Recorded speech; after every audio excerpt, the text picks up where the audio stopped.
எக்காரணம் முன்னிட்டும் பெற்றோர்களினுடைய கண்ணிலே கண்ணீர் வருவதற்கு நீங்கள் காரணமாக ஒருபோதும் இருந்து விடாதீர்கள். காரணம், உலகத்திலேயே துயரமான கண்ணீர் பெற்றோர்களினுடைய கண்ணீர் என்பதை தயவு செய்து இப்போதே புரிந்து கொள்ளுங்கள்.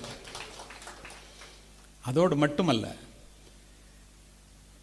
ஒவ்வொரு தந்தையும் தான் உணர்த்தாமல் உணர்த்திய உணர்வுகளை, பேசாமல் காட்டிய பாசத்தை, உழைக்காமல் உழைத்த உழைப்பினை வேறு யாரால் தர முடியும்? உங்களுக்கு நினைத்து பாருங்கள். யாராலும் தர முடியாது. நாம் உண்ணுகின்ற உணவு, உடுக்கின்ற உடை, இருக்கின்ற இடம், வாழ்கின்ற வாழ்க்கை, படிக்கின்ற படிப்பு அத்துணையும் அந்த தந்தையினுடைய வியர்வையில் விளைந்தது தானே. தன் தந்தையினுடைய முடி உதிர்ந்த மண்டையில், வெடிப்பு விழுந்த கால்களில், நரம்பு புடைத்த கைகளில், நரை விழுந்த மீசையில் தெரிவதெல்லாம் அவர் இந்த பிள்ளைகளுக்காக உழைத்த உழைப்பினுடைய சின்னம் தானே ஒழிய வேறல்ல. நண்பர்களே, தயவு செய்து புரிந்து கொள்ளுங்கள். எக்காரணம் கொண்டும் அந்த பெற்றோர்களை நிற்கதியாக விட்டு விடாதீர்கள்.